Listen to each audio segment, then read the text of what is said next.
I am Ferdinand Marcos, and I am the President of the Republic of the Philippines.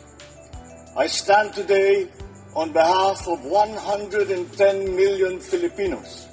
Everyone, hello universe, it's me again. Nako guys i-updates ko lang ito. DepEd paid 1.64 billion for blank. Nako, talaga naman ay ewan ko. Pag ito maging pangulo, mga kababayan, sabi ko sa inyo masisimot talagang kaba ng bayan bara-bara din ang kanyang galaw, sa totoo lang. Sa bagay, lack of experience ito Sabi nga ni Atty. Gadon, immature ito si Sara, walang alam sa pamumuno. Tama naman, di ba? So, dahil dito mga kababayan basahin ko lang ito, okay? Sinabi dito mga besh, yan DepEd paid 1.64 billion for unusable digital project. COA fines pala. Nako, talaga naman. Grabe, kawawa ang taong bayan pala mga kababayan, Sobrang kawawa yung pera ng mamamayang Pilipino. Naloka ako. The Department of Education DepEd spent 1.64 billion on a digital infrastructure. Di ba? Project that failed to deliver any usable outputs according to the Commission on Audits. Ayan, COA 2023 report. Nako, talaga. Ano po ang kapalagayan nyo? Sasabihin na naman ng mga dilis, fake yan. Wow, grabe. Tanungin nyo si itong Impact Leadership. At saka isa pa, pumunta kayo doon sa COA. Tanungin nyo ito para kompleto detalyado. 'Di ba? Para maniwala kayo. Ako naman, nag-i-spread lang talaga ako ng mga good news. Yung mga importanteng news as in. 'Di ba? Pag may hiningi na reaction, siyempre guys, nagre-react lang naman tayo 'di ba? Hindi, wala tayo ditong walang fake news dito. Lahat ito puro legit ito. Mga credible yung mga source natin, Kakahiya naman sa mga nanonood. So, dahil dito mga best, the project DepEd Enterprise Resource Planning System was intended to automate payroll, inventory, and financial records, but resulted in wasted public funds due to the non-delivery of key components. Okay? So, ewan ko na lang. Ewan ko dito kay Sara Duterte, guys. In-expect pa naman natin magaling mamuno, yung pala hindi. Sa bagay, sabi ni Atty. Garon nga, immature ito, walang alam sa pamumuno talaga. Sa bagay, napapansin ko din yan kasi nung vice presidential debate, hindi siya talaga pumunta. Siguro wala siyang maisasagot, mga kababayan, kaya ganyan, ito pa, magtataka ka kung bakit itong mga dilis ipinupost nila sa 2028 na alam nila na wala naman siyang walang sapat na karanasan ito si Sara Duterte para mamuno ng bansa. Ay delikado tayo, guys, naranasan natin ang isang babae na muno. Ang mga babaeng namuno walang kaasinso, palpak ang pamumuno, lalo na po yung nauna. Naku po, talaga namang naghirap talaga ang bansang Pinas, Lugmok ang ekonomiya, walang asenso, walang pag-angat, hulilat sa buong South Asia, ang ating bansang Pilipinas. Tuloy. Sabi dito mga kababayan, ayan COA criticized DepEd for paying over 78% of the project's 1.356 billion cost to a contractor with questionable financial capacity and a history of delays. Payment continued despite the absence of the functioning system, leaving DepEd reliant on manual process. Di ba? Ano guys, ang kapalagayan nyo dito? Tapos ipinipilit ng mga dilis. Hindi totoo yung mga ako sa kay Sara. Talaga lang. COA na nga nagsasabi. 'Di ba? Alam nyo, hindi tanga ang mga Pilipino para hindi alam itong mga issue niya. Hindi naman siguro BOBO ang Quadcom para hindi natuklas, hindi ibig sabihin yung House Committee, Chairman na CHOA, para hindi alam ang katotohanan. Bakit sila nandyan? Bakit inusisa nila yan? Kasi gusto nila malaman kung saan napunta ang pera. Pero nakita nila mayroong mga misos na nangyayari. Hindi mabuti, hindi maganda ang paggastos ng pera ng bayan. Di ba? Oh, may nakita ang House Committee na hindi ka nais-nais. Ayan, COA na nga nang nagsabi. Tapos sasabihin nyo, hindi totoo. Paano yun? Sus Mario, nagmamagaling kayo. Pinipilit kasi ng mga DDS na ito na tama, may nagawa si Sara Duterte. Ito bang, itong report na ito ito ba fake news? Ay, grabe naman itong mga DDS kung makapagsalita. Feeling malinis. Oh, ayan COA na nga nagsabi Oh, kinikriticize ang DepEd. Dahil ano bang pagbabayad niya? 78% sa 1.3 billion cost of contractual with questionable financial. Sus, Maria Joseph, sana punta ito. Sabi ng mga netizen, kurakot talaga. Ay nako, makita yung mga comments guys, nako, talaga Ay, ewan. Kaya itong 2025, iboto natin yung karapat-dapat. Huwag iboto yung mga kaalyado ng mga kurakot sa gobyerno. Sabi po dito guys, tuloy, State Auditors flag procurement irregularities, including awarding the 697 million contract for phase 2 to a joint venture where one party net worth was substantially below the project cost. The question why DepEd overlook the contractor's financial incapacity and history of delayed project. Yan nga Kaya nga, sabi ko, guys, sabi nga ni Atty. Gadon, immature, wala siyang alam sa pamumuno. O, di ba? Walang alam ito. Nako, talaga. Ito ba yung nakapasa sa bar exam? Well, anyway. O, tuloy. DepEd also failed to collect liquidated damages for delays and paid for undelivered milestone with the certificates of completion issued irregularly under the tenure of former DepEd Secretary for Administration Alin Pascua. Ay, sus, Mario, Santa Clara, Marimar.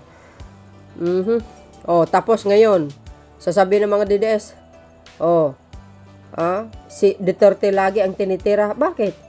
Kung walang nakikita sa kanila na na mali, titirahin ba sila? Kumbaga, pupunain ba sila? Of course, hindi naman.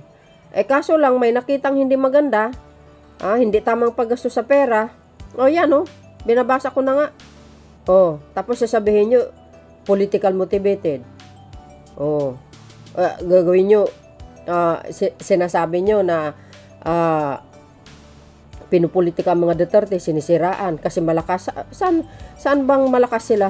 Hindi naman talaga sila malakas at hindi naman sila kilala.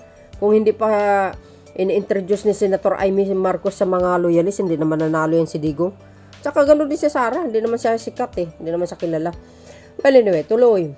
COA report, sabi niya, COA reported further waste, including 9.6 million in unused computer equipment and 22.6 million in additional cost for maintaining related infrastructure. Alam po natin, yung mga computer niya, matagal na dyan, hindi pa dineliver. So, ngayon, sa panahon ni Secretary Angara, unti-unti na nang dinideliver, guys. Actually, may dineliver sa 2 lugar, hindi ko na in-updates, So, bisitahin nyo po yung DepEd website, makikita nyo po doon. Unti-unti niyang dineliver. Tingnan nyo, wala pang 1 taon si Secretary Angara, wala pa yatang 5 buwan. Nagagawa niya ng paraan para ma-deliver yung computer. Si Sara Duterte, 2 years. Walang ginawa ito, hindi kundi mag-selfie, mag-TikTok. Diba? Tapos mag-display na magtanim ng kahoy, tree planting. Gawain ng DNR yan Lahat kinuha niya para lang masabi na may ginagawa. Ay, nako. Di ba? Mahina ito, guys. Mahina ang ulo nito. Hindi marunong talaga mamuno. Wala siyang kakayahan talaga mamuno. Real talk po tayo. Immature nga, sabi ni Atty. Gadon di ba? Lack of experience. Ang experience nito, mayor lang. Kung kumpara mo kay Pangulong Marcos Jr., my goodness, total package ang Pangulo, tsaka ma-brainy. Ito, walang brain eh. Oh, di ba? Oh, flap ang brain nito. Oh, yan. Siguro, kitang-kita nyo naman, oh. Oh. Tuloy, auditor urge DepEd to investigate officials responsible for the project citing gross neglect of duty and the improper handling of public funds. DepEd defended its action but failed to satisfy auditors who emphasized the inefficiency of the project's implementation. Oh, 'di ba? Oh, hindi naman pwede natin na sisihin si Pangulong Marcos Jr. kung bakit inilagay niya sa DepEd. Siguro akala din ng Pangulo magaling atupagin niya ang magtrabaho. Yun pala, may tama dito magtrabaho, hindi naman yata nagpapakita sa opisina niya. O, di ba? Ang nagtatrabaho yung mga staff. O, hindi naman siguro magkaka-issue ito kung walang nakikita. Magkakaroon ng issue to kung walang ginagawang hindi maganda. Kung maganda naman ang kanyang performance, of course, walang issue. Pero hindi maganda ang performance niya, may nakikitang hindi tama sa paggastos ng pera, natural. Usisain ng House Committee yan. O, di ba? Ano yan? Hindi pwedeng usisain. Thank you na lang, ganon. Wag na lang siyang kumbaga questionin sa mga anomalyang na ginagawa niya na hindi tama sa kaban ng bayan. Sabi nga nila, kinurakot, nilustay. O, 'di ba? Ang ibig niyo sabihin, mga dilis, thank you very much na lang. Paboran na lang siya, no? Walang kwentang batas sa atin, walang kwentang House of Representative pag hindi nila ginawa ang kanilang tungkulin na imbestigahan yan. Pag puro paboran, ganon. Wala na kayo sa panahon ni Digong, oy. So, nako, mga kababayan, no, yan, no, DepEd, 1.64 agay billion for unusable digital projects, COA fines. Ay, nako. O, tapos, itong mga issue na ito, ipapataw nyo na naman kay Pangulong Marcos Jr. kasalanan ni PBBM. Hoy, excuse me. Lalo na yung 125 million na confidential fund. Kasalanan din ni Pangulong Marcos Jr. Ito, mga utak talangka talaga. Hindi ba naman forke bibigyan ka ng ganun na confidential fund? Na galing sa proseso naman talaga yun bago ibigay sa kanya? Bakit? Sabihin ba kung bibigyan ka ba ng confidential fund, lulustayin mo na, ganon. Hindi ka bibigyan ng confidential loan para lustayin. Bibigyan ka para gamitin ng tama. O, di ba? Tapos isisi nyo kay Pangulong Marcos Jr. mga siraulo talaga ito eh. Ito yung mga nagko-commenting yun nga. So yan guys, ang mga nagko-komento. Nakakalungkot na ginawang ATM ang Pilipinas. Oo nga naman. Kasihan na agad. Bakit? Kasi ang tagal, kasuhan na kaagad, sabi niya. Ito pa. Another question, where are the computers? Why not deliver or use? Or maybe the contractor should be asked. Yan. The effect of incompetence. Tama po yun. Alam nyo, wala talaga kasing alam si Sara Duterte sa pamumuno. Huwag nyo na ipagpipilit sa sarili nyo, mga dilis. Napaka-mature niya. Ang experience lang yung mayor, 6 years lang. Kung ikumpara mo kay Pangulo, ay naku, total package ang experience nun. Ito pa, the most corrupt, patay ka, the most corrupt VP in the history of the Philippines politics. Tama. Tama yun. The worst DepEd secretary of all time. Napaka-corrupt, napakagaling magwaldas ng pera, taxpayer, hindi lang palat 125 million in 11 days. Bankrupt ang Pinas sa ganitong klaseng politiko. Tama. Kaya maging maingat tayo sa mga iboboto natin, mga kababayan. Tuwang-tuwa pa yung mga bumoto dyan noon, tapos ngayon, tudong iwi. Ayan, karma damay lahat. Isa na ako dun, guys. Oh my God. Kung bumili lang ng sana ng mga libro at ibang reading materials, ayan, marami ang di nakakabasa. Parami rin ang perang sinasayang ng DepEd, si DepEd. Ayan.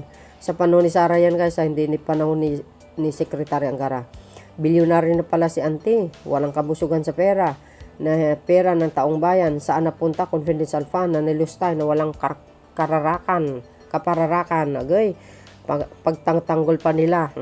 Yan ang utak dilis. O lahat ating project ni Inday, lustay sa DepEd, palpak at pag-aksaya ng pera ng bayan. Correct. Ilabas na lahat ng ebidensya ng masintensyahan na. Magandang pamasko yan para sa taong bayan. Oh yes. Huwag kang mag-alala sir, on process talaga yan. Easy money lang sa kanila ang paggastos ng pera ng tao, bayan. Pero pinaghirapan ng mga pribadong empleyado na kayod kalabaw. Tama. Napakawalang hiya mo, Inday Lustay. Naku po, laking sayang oh. Impeach and jail, sarang. Bulian, grabe. Problema kang opisina mo. Dahil ka na susupagkaan. Grabe na Hindi ko alam anong salita ito, no? Diyos ko po. Hirap na hirap tayong kumita ng 600 a day. Tapos may ganitong opisyal tayo, wagas. Tama. Lord, sana maparusa ng mga taong masasama. O maglagay ka pa naman na walang alam sa larangan ng edukasyon, bagkus, puro kutong. Ang nasa isipan, saan pupulutin ng ating bansa? Wala. Imburnal. Bawiin at ipakulong ang pera ng taong bayan. Correct. You know, you are so biased. Why put the picture of BP Sara when the transaction happened during the time of the previous secretary? No, gosh. Ay, sus. Ikaw naman, oh. Ayan, oh. Sobrang napaka-corrupt. Diyos ko, Lord. Ayan, like formally, wherein 11 billions contract award to a supplier with a capital of only 625K and allegedly funded by Michael Yang Davao template. Tama po yun. Grabe. Sa totoo lang, pinakakurakot ay yung panahon ni Canor. Ay nako, ewan ko na lang. So yun guys, ano po ang kapalagayan nyo? Ako, ina-updates ko lang para ma-inform ang taong bayan na ganito kalala ang pamumuno ni Piatos. Ni Inday. So yun guys, maraming salamat sa inyong watching. See you again on my next upload videos. Bye and baboos. God bless Philippines.